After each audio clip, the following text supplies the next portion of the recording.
So today we have a very special guest. Um, if you've been in the homesteading space for any amount of time, you've likely heard her name. She's an influential person in the homesteading community. She's an author, a speaker, a blogger, a podcaster, and a person that desires to see homesteaders succeed, which is why the main reason I have her on this podcast for beginners, the Homesteading for Beginners podcast, because I can see through the information she shares, through her heart. She wants to see people healthier and more confident in their homesteading skills. So, welcome, Melissa. I am so thrilled that you are here. Thanks, Mona. I'm excited to be here.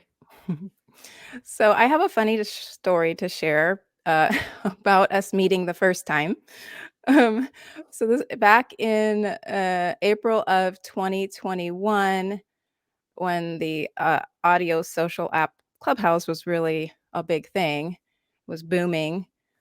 You appeared in one of the Clubhouse rooms to listen in. So you like just nonchalantly was in there.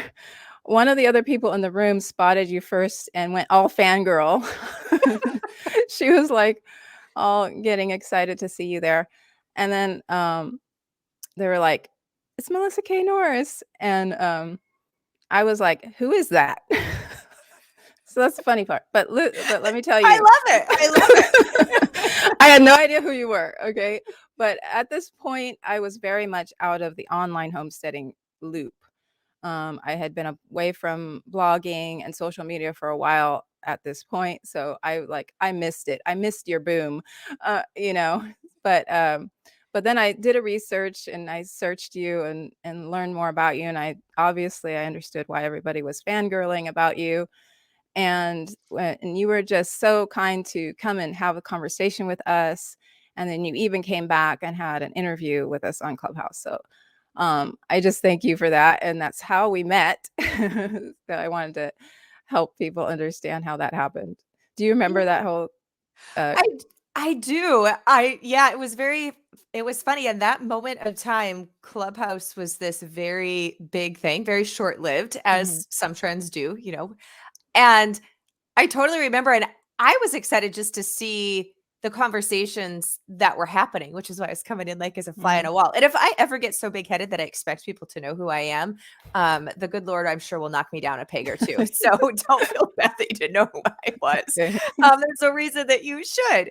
But what I loved is at that time where we were at in the pandemic, there were still more people at home than before. And it really made homesteading and what that movement is in our modern context in this moment in time, even though we're a couple years, past then, it really was bringing that desire to people who had maybe wanted to move that route for a long time, but they hadn't had that catalytic moment where they said, I'm going to do this.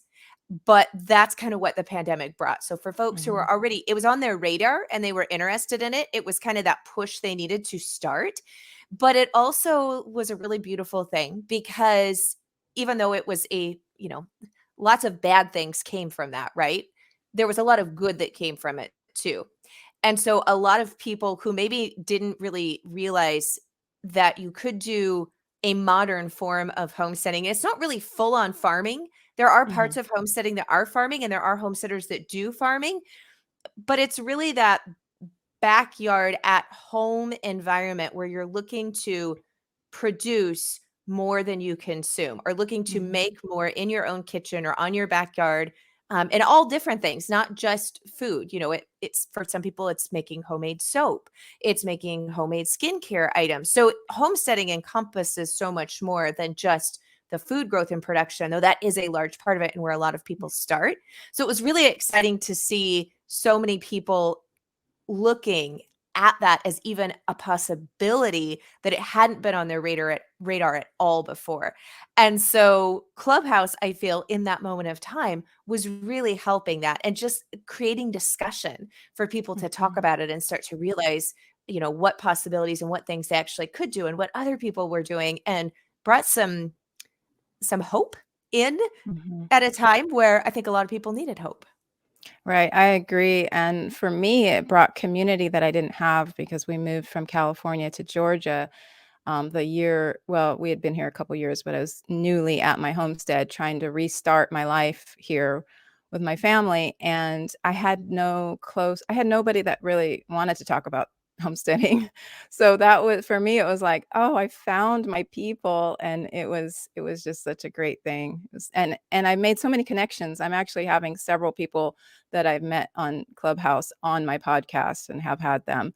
So many good friendships came from that.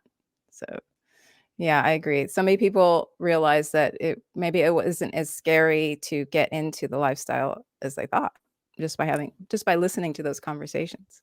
Yeah. Okay, so let's first start by helping my listeners get to know you. Um, so I know you're a generational homesteader, but did you always embrace this lifestyle? I mean, I would love to hear more about your story. Yeah. So yeah, I'm a fifth generational homesteader, but what's really funny is, prior to, maybe like 12, 15 years ago, we were just country people. We just Mhm. came and really we raised a good portion of our own food because we didn't have the money to buy it at the store. And my dad is I always feel I have to preface this part. Otherwise, people are Mhm. like, this doesn't make sense to me. It's one of Mhm. my most asked questions. My dad was born during the Great Depression. And so he was a child during the Great Depression. But when the Great Depression ended, it didn't really change their lifestyle because they didn't have, for a lot of seasons and a lot of different times, they didn't have money to buy outside food. So the only thing they would buy from the store would be a little bit of sugar and a little bit of flour and salt. And there were seasons where anything else they ate came from what they were producing themselves. And that didn't change when the Great Depression ended. So you're probably doing the math and Mhm. wondering how that works. My mom is 20 years younger than my dad, and she was his second marriage. So I have some older half siblings. And so I was born much later in his life, and I am now 42. Mhm. So I feel like I have to say that, or people are like, wait a minute, back it up. How was your dad raised during the Great Depression? Yeah. So raising your own food was always something that he practiced and did. And when I was growing up, I really didn't realize that a lot of that was still necessity because we were actually poor. My mom sewed my clothes when I was little, which I have to tell you, I did not appreciate when I was Mhm. little. I wanted store bought clothes just like everybody else when I was Mhm. going to school, and those types of things. But back then, as I said, I'm 42, then it was cheaper to sew your clothes than it is now. Fabric prices and zippers and buttons and all those things now. And we've got cheaper clothing options with big stores. Like when I was growing up, there were no Walmarts around. I still remember when Kmart came in, and that was Mhm. kind of a big deal. So there wasn't really cheaper clothing options when I was little either. So all of that to say, it was just really a way of life, but we just looked at it as what a lot of country people did. They had a garden and would can and cook from scratch, and there weren't any back then, of course, no delivery options for food services and even delivery at all. In fact, I still live on the same road where I Mm. grew up, and the closest McDonald's is still about a 45-minute drive away from us. So Mm. the option of fast food wasn't really even here unless you wanted to drive an hour almost one way and then back. Mm. And most people weren't willing to do that for just to get drive-through food.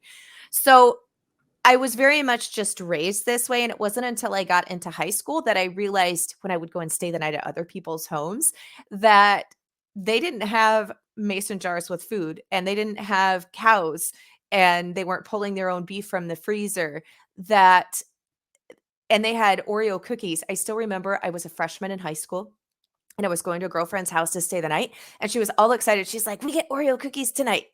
And I'm like, "Great, what are they?" I'd never had them before. And I still don't get what all the fuss is about, I'll be honest.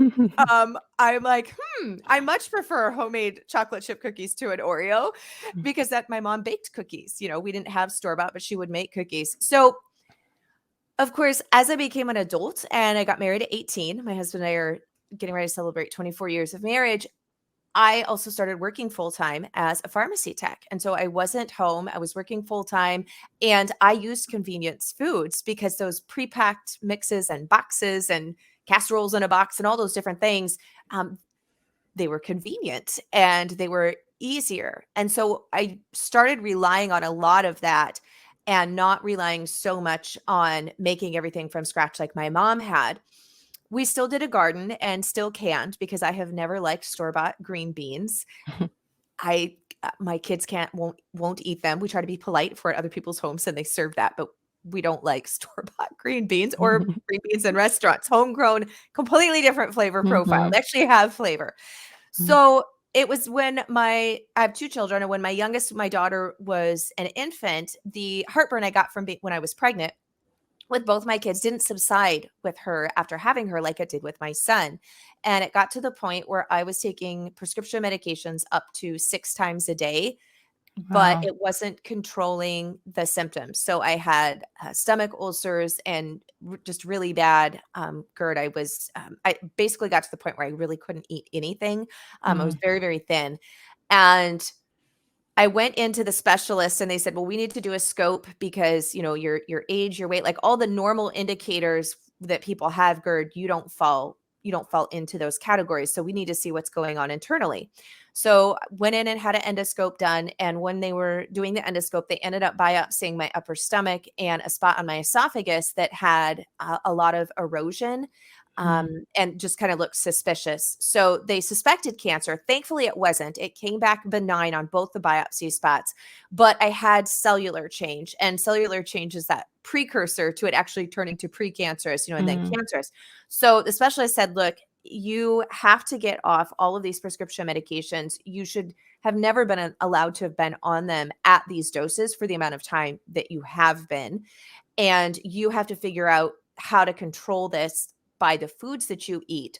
Or the next time you come in here, you will probably have a diagnosis of cancer." So I was Mm. 29, I had a husband, 2 babies at home, and I mean, it was kind of a shock. I mean, I'm so grateful that the diagnosis was not cancerous, but I was like, okay.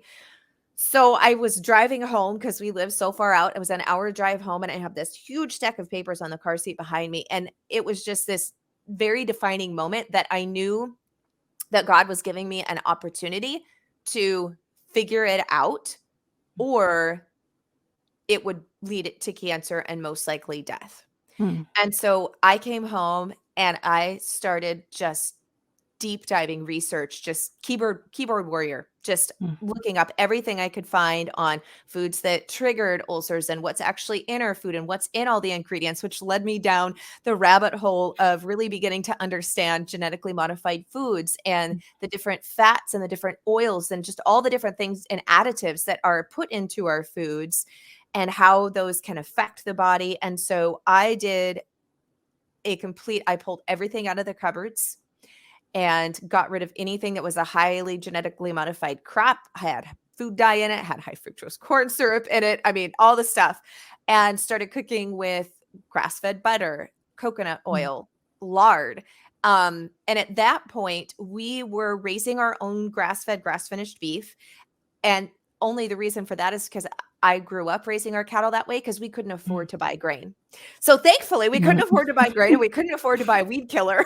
So by default, I grew up on grass-fed, grass-finished, better than organic beef Nice. simply because we couldn't afford anything else. So thankfully, that was the process we were using to raise our beef Mm. already for our family. But to try to find at that point in time, because we're going back, oh gosh, almost 14 years ago now, there wasn't as much available on the market like there is now. There's Mhm. actually a lot more available for us as consumers. We've kind of made Mhm. our voice heard, even though we've got a lot further to go. And so, in order to afford it or find it, we had to start raising it ourselves. And Mhm. so, we started raising our own pasture raised pork, pigs, and meat chickens for our birds. And then, of course, hens for eggs. And then we really started increasing. Had always grown and canned a year's worth of green beans because I said Mm. I never could eat the store bought. But the rest of the garden was really just for fresh eating and jam and jelly. Like I would can homemade jam and jelly. Mhm. But that was pretty much it. So not a huge portion of our food year round were we producing ourselves. And so we really just went full board and started, now it's about 99% of our meat we raise ourselves for our family of 4 throughout the whole year, and 65% of our vegetables for the entire year, and about 70% of our fruit. Mm, So that was my big push and the reason we got into it. But then I was within 6 months of completely changing my diet. I was, because you had to the doses and the medications I was on, you had to taper, or you mm, could trigger a really almost like a storm in the body where you would produce massive amounts of acid and your proton pumps would go into hyperdrive. So I had to slowly wean off. And that was a 6 month process. But after that, I was completely healed. I didn't have, wow. any of the symptoms, was able to introduce a good portion of foods back in the beginning. It was very limited as I was going through healing, but I was also a pharmacy tech. Mhm, So I worked in regular um, medicine. And prior to that, if anybody would have told me you could just heal yourself by the food that you're eating, I mhm, would not have believed them. I would have been like, they are full of it. mhm, But when I went through it myself, I was like, oh my gosh, like people just don't know this. They don't realize the power that is just in the food that and the way it's raised. Because if they mhm, did, everybody would make these changes, or most people would make these changes, and it's simply a matter of the greater public just doesn't know it. And so it really became a mission field, I have to mm, say, of mine. I feel like a walking evangelist, because I saw so many people as a pharmacy tech that were having a lot of very life debilitating or just low quality of life. And I'm mhm, like, oh my goodness, if they just knew, they would be able to get off, not everybody in every medication, but so many people, if they only knew mhm, how much better and how different their life would be. And so it became like a burning passion to share it with people. And a lot of people are actually quite interested, even if they mhm, don't have the same health problems.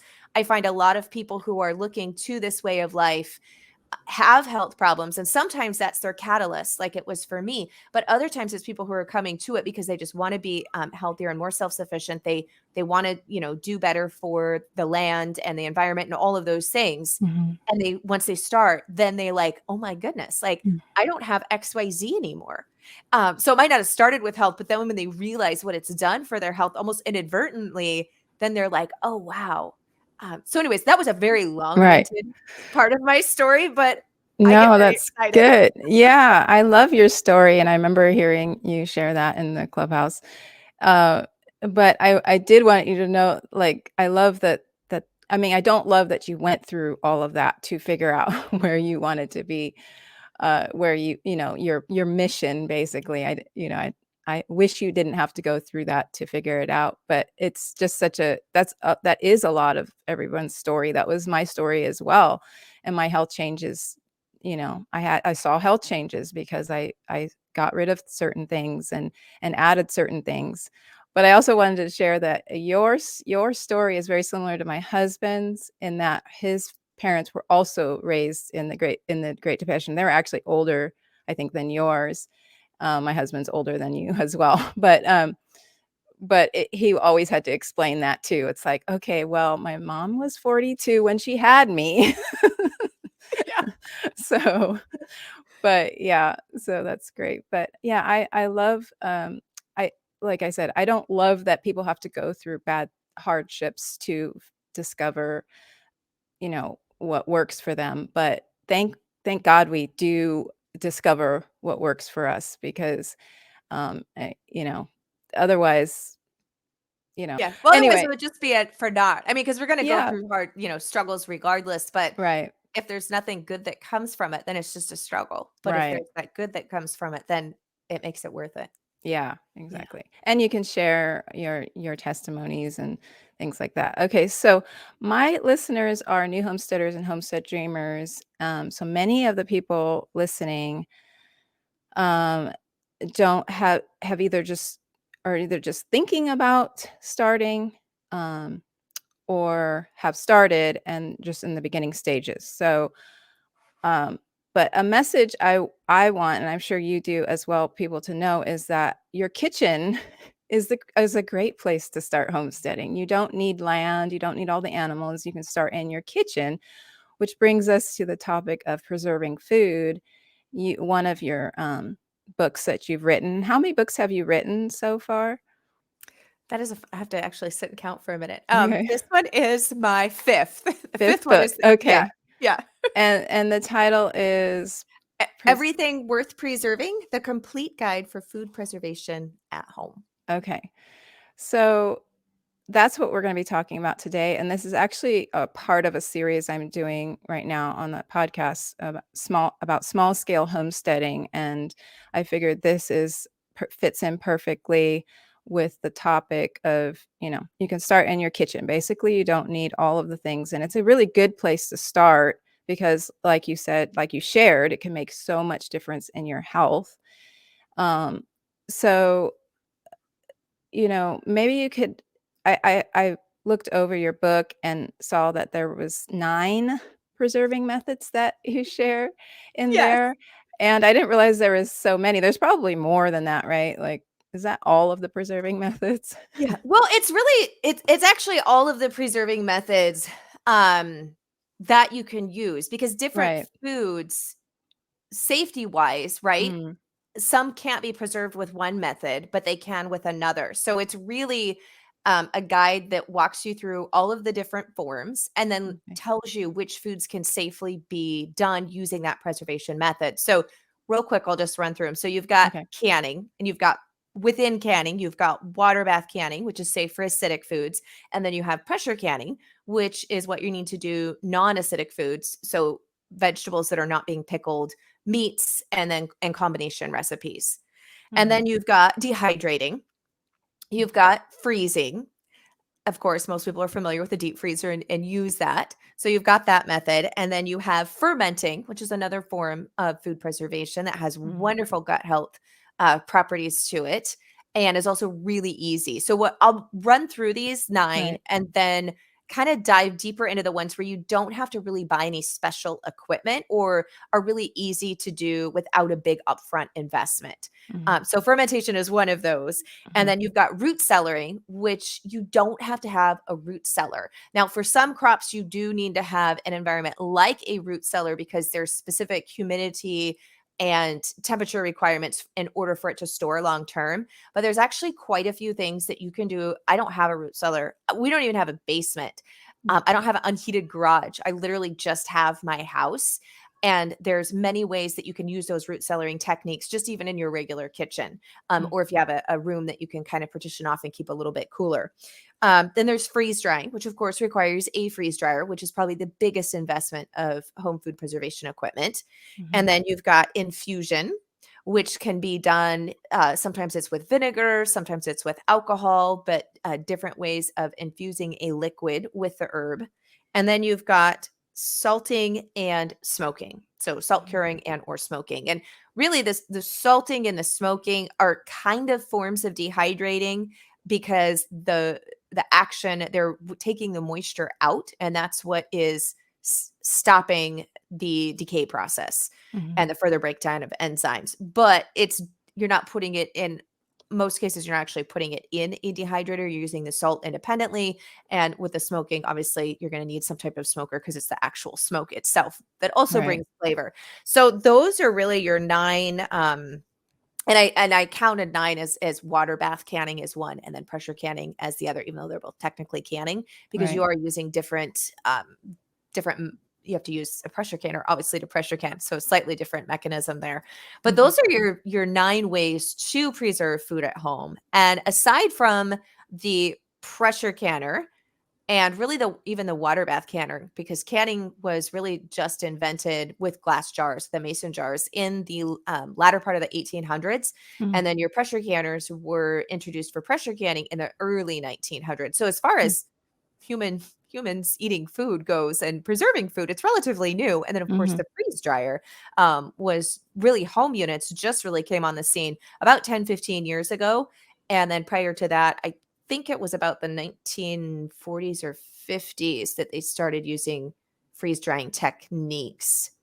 So Okay. those 2 are relatively newer, but the others are all just very old forms of home food preservation. It's just a lot of us haven't seen them modeled for us, you Mm. know, maybe your great grandparents or your grandparents did, depending on your age, maybe your mom and dad. Mhm. And so it's just been some skill sets that in the general public have been lost in just a few generations. Right. And I feel like um, that, that happened to me. Like my grandparents were gardened, my grandfather gardened. My dad knew nothing about gardening. And then same with my mom. She didn't know anything about gardening, but her family, they were avocado farmers, and and she knew nothing. And so we're there's this whole group of people that are now trying to regain some of that knowledge by sharing it for the next generations to so I am familiar with a few of those. I mean, most of those I've done. I haven't done freeze drying. I actually have not done pressure canning yet. That's something that I've been homesteading for so long, but I just haven't Oh, done it. Rhoda, I'm gonna get you doing it this summer now. I Yeah, feel I like will. I feel I like you will. just threw down the gauntlet, and I'm like, Okay. yes, let's do it. Okay, yes, I will do it. It's just one of those things I meant to do and never did. I've done water bath canning, steam canning. Fermenting is one of my favorites, and dehydrating is also one of my favorites. Root cellar, you'll have to talk more about that because I don't know. I mean, I've had like squash sitting in my house for the winter, but Yeah. is that considered root celling? Yeah, 100%. That is Okay. considered root cellaring. It's just not down in a root cellar per se. Okay.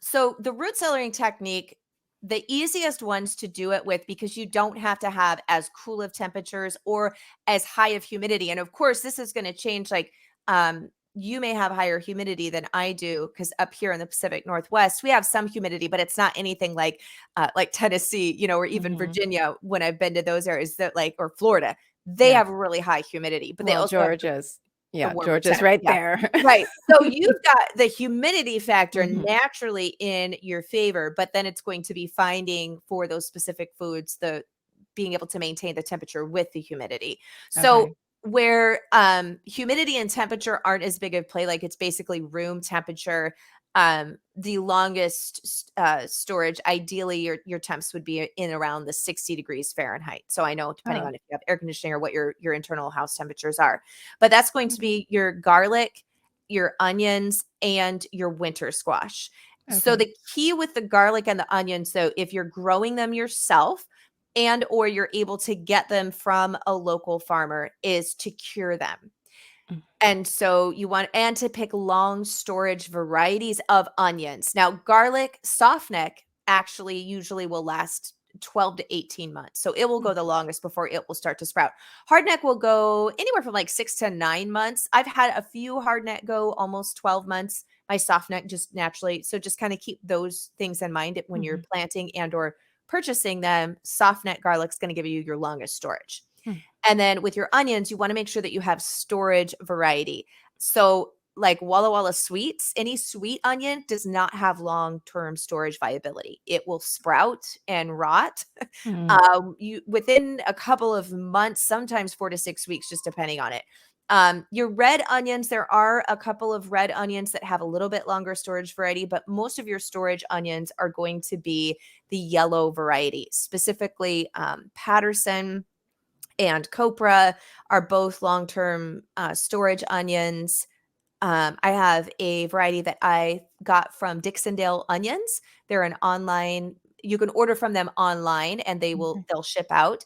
And so I got it's called Blush, and it's a where they have bred together a long storage onion of the yellow variety with a red onion. So it's this really Oh, pretty, that's why it's blush. It's like this yeah. beautiful pink blushy color, Wow. um, good flavor, and they have stored a whole year for me as well. So those also have Mhm. really good storage. So you can just use a search engine and look up long-term, storage varieties and Mhm. then grow those yourself. And or like I said, if you're buying them from a local farmer, you want to make sure you're getting those long storage varieties. Otherwise, this isn't going to work. And so I don't Right. want you to set yourself up for failure there. So you want to cure them. And so ideally that means that you're leaving part of the stock and the stem on them. And Mm. when you first harvest them, you leave all of the dirt on. So leave the dirt on, and then you're going to put them in an area where they can fully dry. You don't really want to put them in direct sunlight because you can get sun scald, but really good airflow where it's warm, and all of the dirt will dry, and then the outer layers will also dry and get hard, and that's going to protect it and signal to the onion like, okay, it's time for me to go into dormancy. Don't sprout and regrow again. Mm. So then you'll check your stem, and you'll want to make sure that it's dry all the way through. So I leave mine kind of long, and so I can snip it and check every so often on them to see, is it internally dry? And then you can braid them if you have those long stems. And so that just makes, you don't have to have as many different containers for storage. So I braid mine, and then I just hang them I've hung them in closets. I've hung some in the kitchen for the ones that I'm doing. Ideally, the majority of them, aside from like the braid you're using, you do want to have them out of light. So if you can put them in a closet or a room or somewhere like that that doesn't have, big daylight coming through, or next to the stove where it's hot, mine will last a whole year. So that's kind of the key on those. And at that point, after they're fully cured, then you can brush off the dirt. But if you try to brush off the dirt when it's still moist or have just been pulled before it's all the way dried and those outer layers are cured, you actually inadvertently end up pushing some of that dirt while it's still moist into the skin of the onion. And then it's a higher likelihood that it will begin to rot faster and it won't store as long. So that's kind of the thought process there. And Okay. then, so onions and garlic, I'd have to say, are going to be your two easiest, provided you pick those, and they'll store pretty much at room temp. Then after that, you have your winter squash. And one of the keys of the winter squash, and this is if you're harvesting it yourself or if you're buying it even at the store, is make sure the stem is still on. If the stem is off, then you are allowing oxygen can get through where the stem has been broken off, even though it feels like it's sealed, like it's not open. Oxygen gets through there, and then they will break down and they won't store as long. So you really want to leave the stems on, just a few inches is fine. And then you're also going to cure them. So you want to see that stem when you first harvest them, right? It'll be green. And as it cures, that stem will turn brown and get really hard.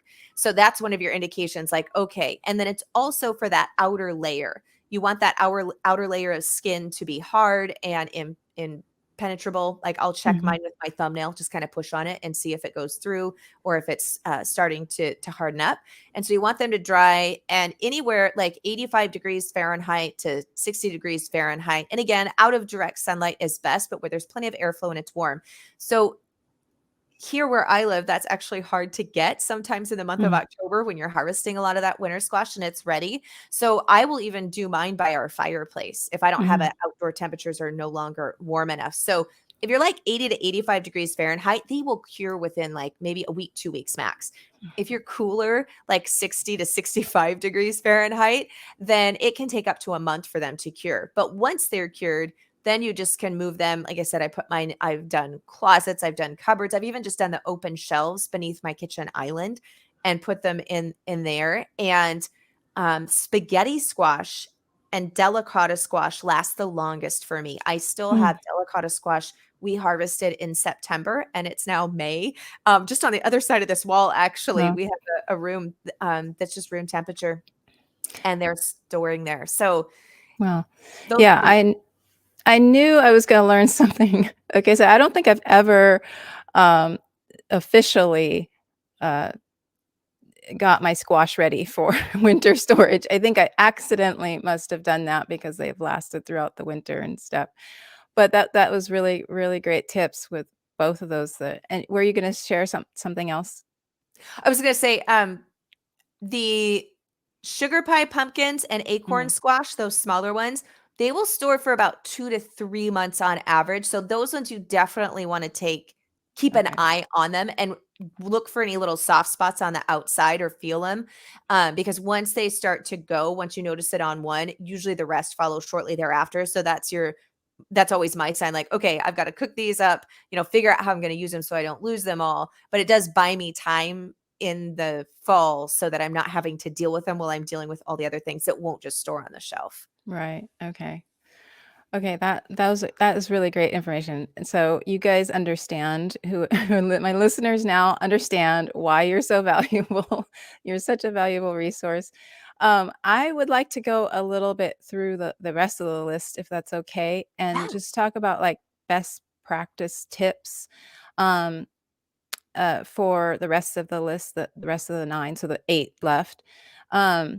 Maybe in the order of so root cellaring is not difficult. That was, kind of a that you don't even have to have any extra equipment to do that. You just need your Yeah. space. So like maybe in the order of easiest to hardest, Yeah. if you wanna do that. Yeah, definitely. Well, I feel like freezing is probably pretty easy. It's just how Mhm, much freezer space do you have, right?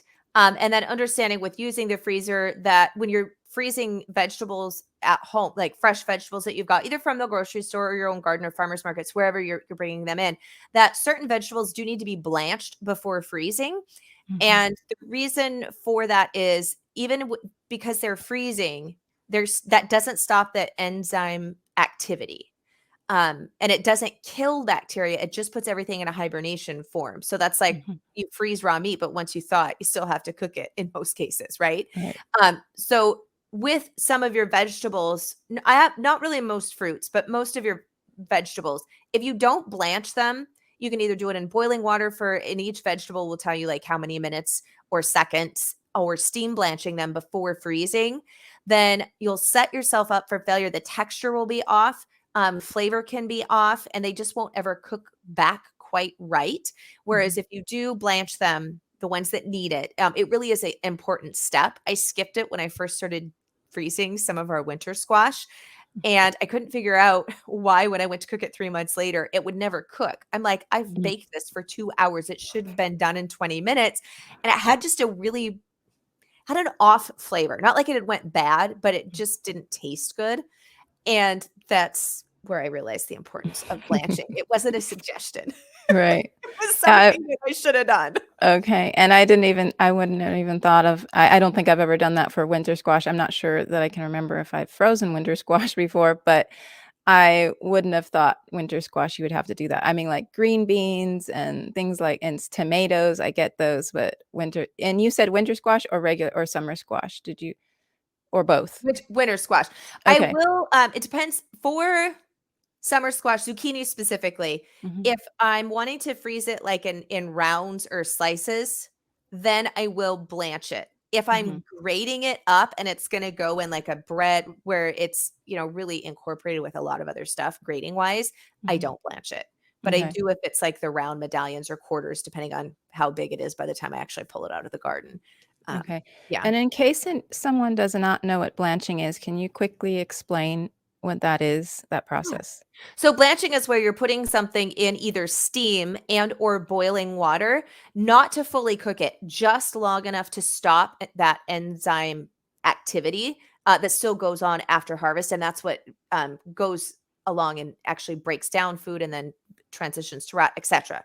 Mhm, So blanching stops that, but it's still considered, it's not fully cooked, so it's still mainly raw. It's just been blanched. So like things will still be crunchy, as far as like green beans and that type of thing. They're not like a fully cooked version of it. And so yeah, that's blanching. okay, okay, thank you. Okay, so what would be maybe next on the list, or, it doesn't Yeah. have to be exactly easiest to hardest, but I Yeah. thought we'd get into the more difficult ones at the end. Yeah. Well, I think next would be fermenting because you Mhm, really just need a vessel, a mason jar, a crock, a glass bowl, anything like most of us have some type of that in the kitchen. A mhm, good quality salt. And that means a salt that doesn't have any anti caking agents added to it or iodine because iodine can interfere with the fermenting process. mhm, So you just need a good salt, your vegetable, and a glass container. Mason jars work great, and then you usually need some type of weight. You don't have to buy a weight. I've used old little glass jars and filled them with water, like old baby food mhm, jar, but just something to keep the contents that you're fermenting, the solid parts of the food, beneath the brine level so that it doesn't mold. It needs to be beneath the brine level. mhm, So you can make your own weights. I know even people will take like a Ziploc bag and fill it with water and then put that on the top. mhm, In order to keep it down. You can also buy little glass weights. They're fairly inexpensive and you can reuse them time and time and time again. They're really great. I have those. mhm, And you can get fermenting lids for your glass jars that help let the gases escape, but also keep um, the bad bacteria from entering in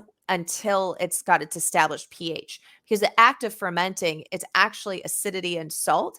So you have enough salt that it keeps the bad bacteria from growing and keeps that at bay, while you have your lactobacillus bacteria in vegetables is creating an acidic environment.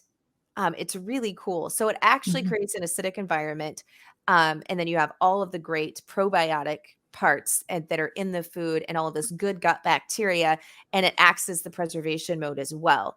The only caveat with fermented foods is most of them, in order to keep them long term, you are going to need to move them into some type of cold storage after they've reached your fermented part. And that cold storage just greatly reduces how fast it's fermenting so that you can enjoy it for a long period of time. So for a lot of people, that's a refrigerator. Mhm. But it also could be a room, especially if you're fermenting in the fall and you have a room that you can kind of close off that doesn't get as much heat. Ideally, it would be between like 35 degrees. You don't want your ferments to freeze to like 55 degrees Fahrenheit. Just Mhm. know if it's warmer than that, you're going to need to consume it faster, or it will reach the past of too fermented, which usually just means Right. it's way too sour and all those Mhm. different. It's just not palatable. You're not going to enjoy it. Right. What do you recommend, like, people starting to ferment? Like, what types of food? I know cabbage is always a good one to start with, but what would you say, including drinks? Because there's kombucha and water kefir and those sorts of things too. Yeah. I actually prefer kombucha because water kefir is too high maintenance for me. I don't want to Mm. have to feed and strain something every day or every 2 days. Mhm. So I prefer kombucha because I can let it go, or I can just put it in its little SCOBY hotel and we're Mhm. happy. And it doesn't take my fridge until it's finished and I'm, ready to put it in the fridge. But I can just keep it all on the counter. Mhm. So I tend to be a little partial to kombucha between those two personally. Mhm. And then cabbage is nice because cabbage tends to have a lower or lesser frequency to want to mold. So if you're brand new and you don't maybe have some of the airlock system lids, I have found that some of the other vegetable ferments can be a little bit more prone to cam yeast, which is not harmful, but it's not always desirable, Mhm. or mold contamination. Where I find the cabbages, those ferments tend to do better. So like a kimchi, my favorite is curtido, which is Mm. a Spanish version of sauerkraut where you're using carrot and garlic and onion and oregano. And Mm. I don't even make regular sauerkraut anymore. I only make curtido Oh, because we love it so much. is that in your book? Is that It is. recipe in your Yes, that Okay. recipe is Well, definitely in the book, and it's okay. my absolute favorite. So, those are probably my favorites. And then my daughter loves, though, fermented. I still make canned ones, but she loves fermented garlic, dill, cucumber fermented pickles. So I Mm. always do several gallons of those to Okay. keep her going throughout the whole Yeah. year. Yeah. Okay. So fermenting is great just because you can do it in small batches. If you only have a little bit of something, you can do it in small batches and you don't have to have a lot of equipment. And it's so good for you. So Right. fermenting is one of my favorites. I would say next is going to be probably infusion.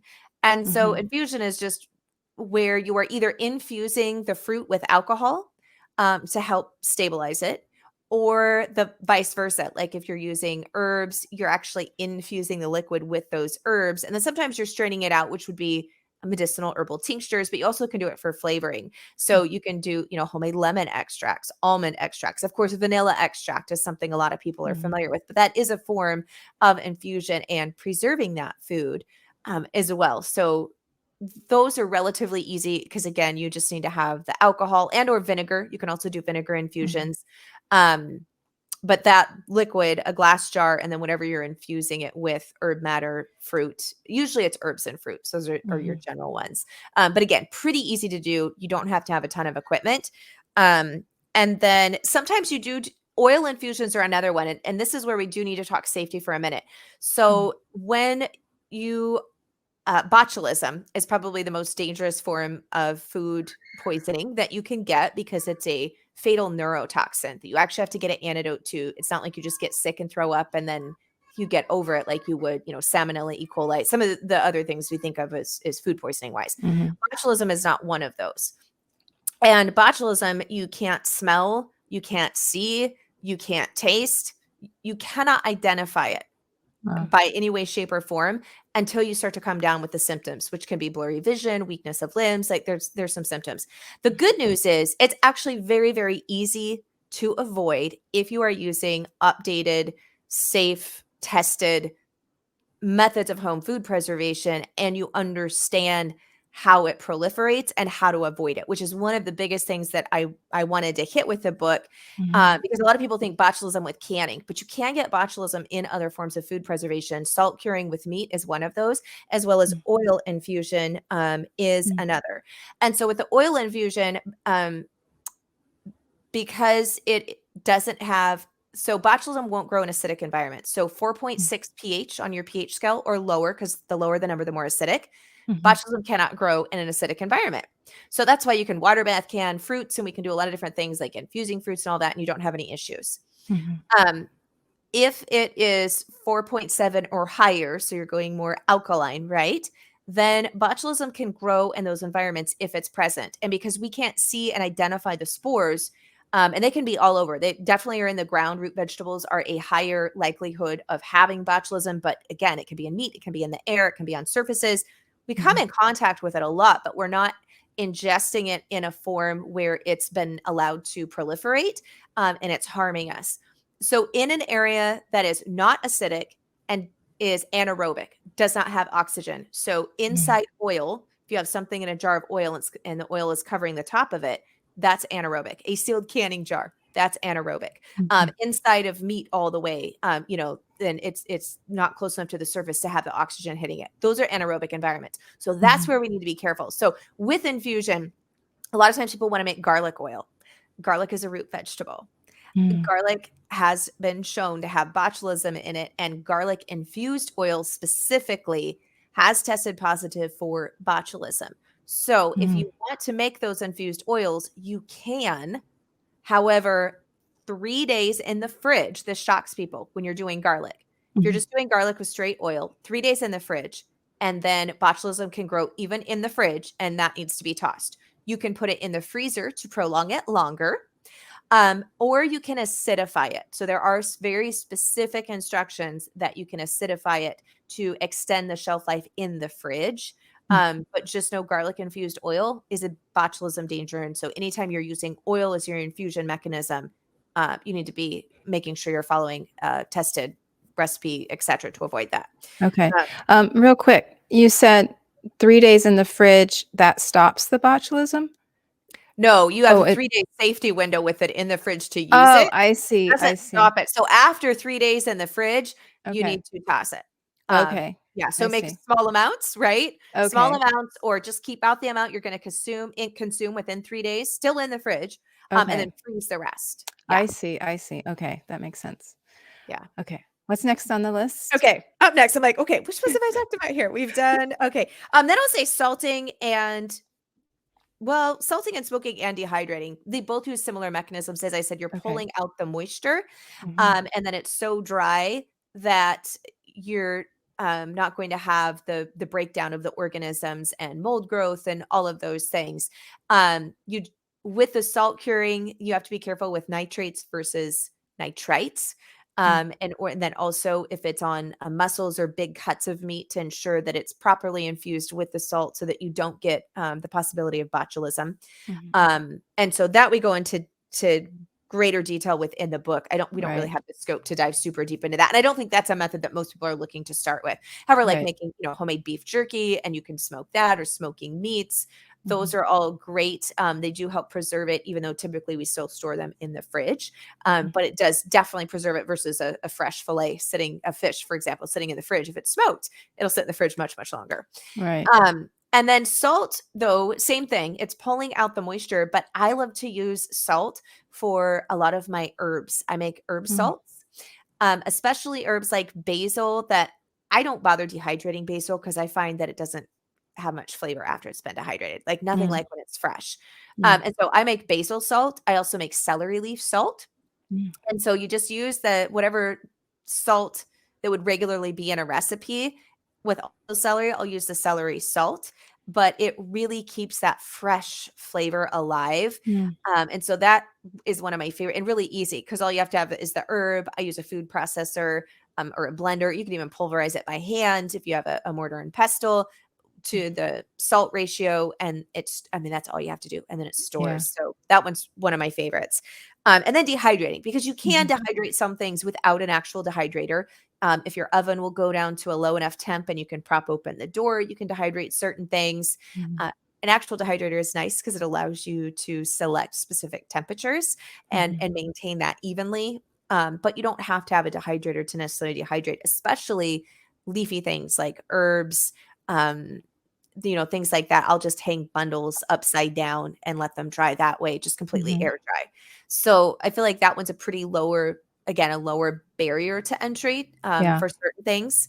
And That's then, probably my yeah, that's probably my favorite one is dehydrating, and that's the one that I did the most because that's how I used, that's what I did with my excessive amount of squash, summer squash. I would dehydrate them and make different, spices with different, with peppers, yeah, and summer squash make really good thickener for, like, spaghetti sauces and things like that, so dehydrating was my favorite, and I wanted to always get into the salting of herbs. That always sounded really good, and I never for some reason, I just never went that direction, but yeah, those both are my favorites probably, if I yeah, were to pick 2. yeah. And Well, fermenting. yeah. And the salting of the herbs, like, it's just so easy. Like, I Mhm. love easy, quick ways to do it. Yeah. And so that leaves us with, where are we at here? I need to check my list. Um, Canning. yeah. Um, yeah, we've got canning and then freeze drying. And I would say freeze drying is lab because you have to have a freeze dryer in order to Mhm. freeze dry. And those pieces of equipment, they're great, but they are about, for a small one, you're looking at about 20, 25, $2,000, and then they kind of go up from there. So it's a significant investment for most people. Mhm. So they can be a fabulous, great arsenal tool in your home food preservation, skill set, but they Mhm. do have the most amount of money as an upfront investment. So that's why I Right. put them at last. But as far as ease of doing, Yeah. they're super easy. You're just loading your tray, you're pushing it into the machine, and you're pressing the button. And Pressing then the at the button. end, you're just checking it to make sure it is fully freeze dried and doesn't need a little bit extra dry time if it's not completely finished. So as far as like hands-on and ease of doing, freeze Mhm. dryer is probably the easiest, like least Mhm. amount of prep and all those things, but it's that Right. monetary investment. So Yeah, that makes so sense. yeah. So for canning, water bath canning is fabulous for acidic items, as I said. So that's going to be the majority of your fruits. Not all, like bananas are not acidic enough on their own. There's Mm. some melons aren't acidic enough, but pretty much all of your berries, stone fruits, etc., are completely acidic enough to safely water bath can. And of course, there's Mhm. jams, jellies, the fruits themselves, wholes, halves, fruit butters, all those things. And then pickled. So pickled vegetables, of course. Surprisingly, pickled eggs are not safe to can. They're too dense and they Mm. have been tested to show botulism. So pickled eggs can be stored in the fridge, but they're not a canning Okay. item. That's interesting. Um, yeah, a lot of people are Yeah. don't really. It's the density. So the Okay. brine, even with canning, can't get into the center of the egg far enough, penetrate far Mm. enough, in order to kill botulism spores. Wow. So Okay.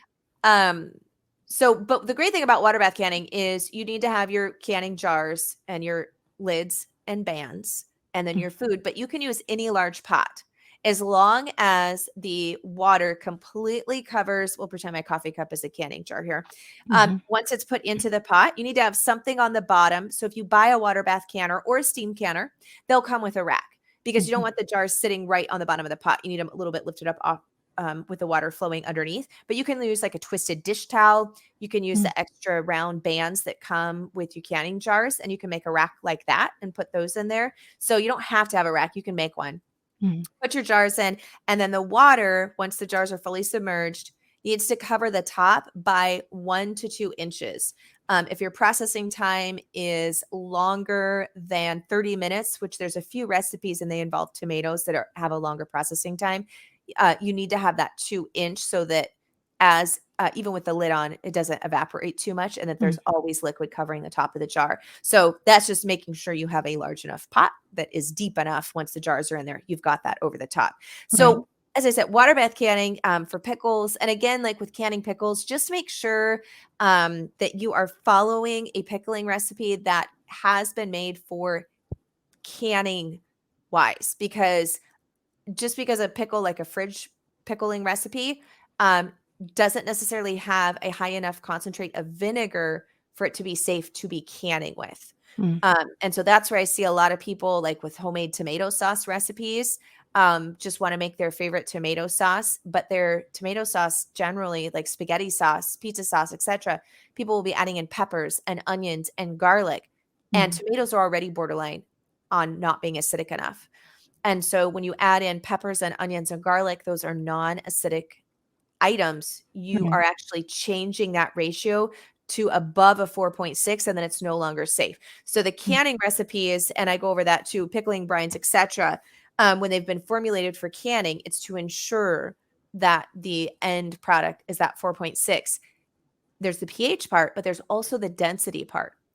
So a lot Mhm. of times people are like, well, I'm just going to get a pH tester and I'm just going to test. Well, that tells you your brine is, and that would prove true for pickled onions, right? Mhm. But you're not able to test the density of the item and the inside of it to ensure that the inside of it, and pH little test strips, those little paper litmus tests, they're not accurate enough for canning anyhow. Oh. Um, Mhm. they're- it's not a safe measurement, even if you are just testing your brine. So Mhm. that's just making sure that you're following canning recipes specifically for water bath, and then you're going to be fine. Mhm. Um, then we move into pressure canning, which is where a lot of people get nervous Mhm. and don't want to jump into that realm. But pressure canning, oh, it's, if I could only pick Mm. one thing. I was gonna ask you what your favorite one was. I was actually gonna that was one of my questions. Yeah. Yeah. It's pressure canning because Mm. one, it's all shelf stable. So we do have Mhm. deep freezers, and I use them because I'll be honest, I'm not pressure canning my steak. I want my Mhm. ribeye as a ribeye on the grill. Even though Mhm. you technically can can steak, you can Right. can meat. So we use our deep freezers mainly for the, like, I buy whole chickens. I do can up some chicken breasts and different things like that, but when I want a whole Mhm. roasted chicken, I want it to roast a whole chicken. So Mhm. I say that because we lose power often where we Mhm. live, and so we have a generator that will kick in. I have to actually manually go out and set it up, but to take care of the freezers. Mm. But all of my canned food, all of my hydrated food, all my freeze dried food, all of those are shelf stable. So when the power goes out, I'm not in any danger of losing those. And Mhm. that's really big for me. But my other thing is with the pressure canner, I can do like meals and stuff basically in a jar, still following safety stuff. There's some things with a pressure canner you still cannot can. Mhm. You can't can at home dairy. You can't do flour or grains. So rice Mhm. is a density issue. And I know you see jars of home canned chicken noodle soup at the store and chicken and rice soup, those condensed little jars, but that's because commercial pressure canners reach much, much, much higher pounds of pressure and temperatures than home Mhm. models can. So that's the Mhm. reason that you'll see dairy, even like condensed milk and different things like that, store shelves, but you can't do it at home Mm. because of the temperature differences home models get. But I just love like busy nights. I'm like, oh, I don't have time to cook dinner. I'm just going to go grab off the shelf. I've got some canned chicken. I'm going to grab a jar of salsa, a jar of already canned, beans, black beans. Mhm. And I'm just going to throw together just a really quick, like a Mexican. I'm just going to dump it all together, heat it up, and then I'll cook some rice and we'll throw it over that, or, whatever, throw it in a tortilla. But I can have home cooked, homegrown food on the table, Mhm. and like as long as it takes you to open the jar and heat it. So like maybe 10 Yeah. minutes. So for me, that's why I really, really love my pressure canner. Mhm. Um, is is for those two reasons. So, and That it is makes scary sense. because it hisses, it is under Uh-huh. pressure.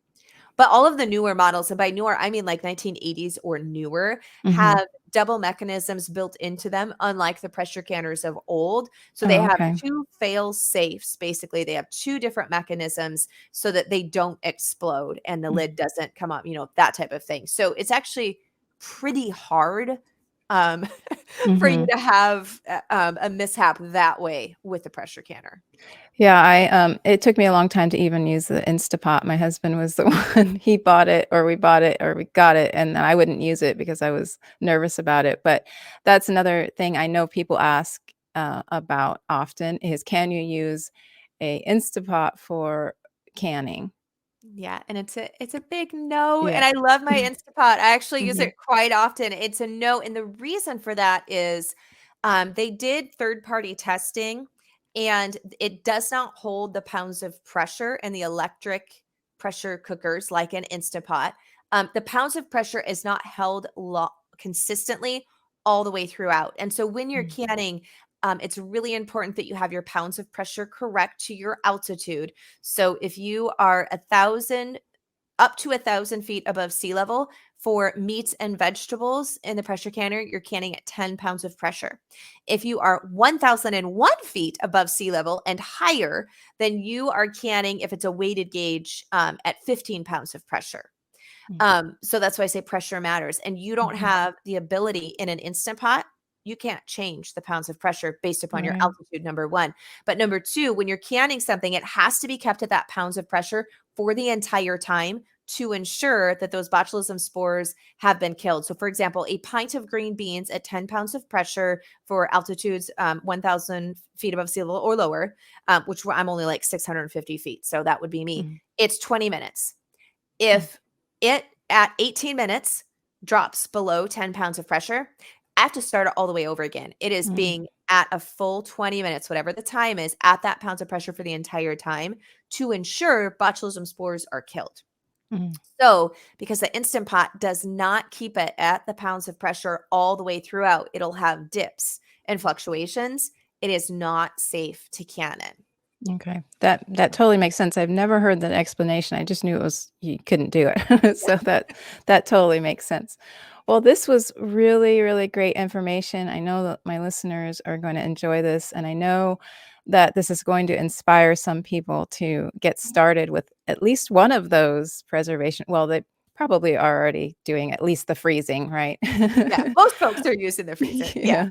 Yeah. But maybe to add another skill set to their homesteading toolbox. Yeah. I love what you have on in your book. It's at least this was the description in Amazon, which was learn the time-tested traditional skills of preserving food at home, all in a beautiful book that you'll pass down to your children. I love that. I am a firm believer in having actual physical books. So I really think that that's part of our preparedness is being able to have things in case we don't have the internet, which more than likely we will for a long, long time, but you never know. So have a physical copy of a book will ensure that you can pass this knowledge down to the next generation as well. Um, so in this, sorry, I'll cut that out. So where can people find you and where can they buy the book? I meant I found mine on Amazon, so I know but is that the best place to find your book? Yeah. Well, to find the book, which is hardcover, because I'm like, I also wrote it because I wanted all of my preserving recipes in one spot instead of having Mhm, to pull out like 50 different papers every time I went to do something. But I mhm, also wanted a cover I could wipe off because I am messy in the kitchen. It's my mm. thing. I say it's a sign of a good cook. But so I wanted something I'll take that. I'm very that would messy. hold up and that I could wipe down if I needed to. So it's a hardback physical book. Mhm, Amazon is fine, or you can go to my website, melissaknorris.com, and you'll see at the top where it says shop, and there's a little book tab, and you can order it there as well. And then it ships directly from the publisher. But either way that it gets into your hands, I'm just thrilled. So either mhm, spot. I know if people have Amazon Prime, then you don't pay shipping, and that's right. a boon for some people. So Mhm, either spot. And then my website, melissaknorris.com, a ton of recipes are listed there and videos, my podcast, Pioneering Today podcast. So if right. you're just looking for a hub to to look at all the things, that would be the best spot. Yeah, and I'll have those links in the show notes as well. So, well, I thank you so much for sharing your knowledge like you do, and I hope you have a wonderful rest of your day. Yeah, you too. Thanks so much for having me on, Mona. It was a pleasure. Thank you.